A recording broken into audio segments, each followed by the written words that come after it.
Değerli izləyicilər, videonu bəyənib kanala abunə olun ki, hər kəs son xəbərlərdən anında məlumatlansın.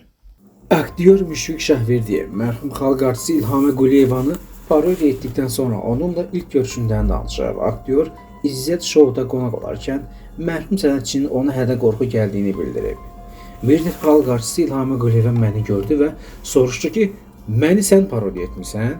Elə bildim deyəcək ki, nə gözəl eləmisən oğul, nə gözəl aktyorsan sən. Həvəslə cavab verdim ki, bəli, mən etmişəm. Dedi ki, qələt eləmisən. Sən kimsən, məni parodiya edirsən? Başda bir oyun açaram, verilişini də bağlatdıraram. Get o uzunu da tək səbrin aparıcısı Həsən deyirdi. De ki, başınıza oyun açaram. Mən də tez təşvişə düşən adamam. Oradan qaçaraq çıxdım və kanala girən kimi dedim ki, uşaqlar, İlham xanım bizdən şikayət edib. Verilişimizi bağlayacaqlar.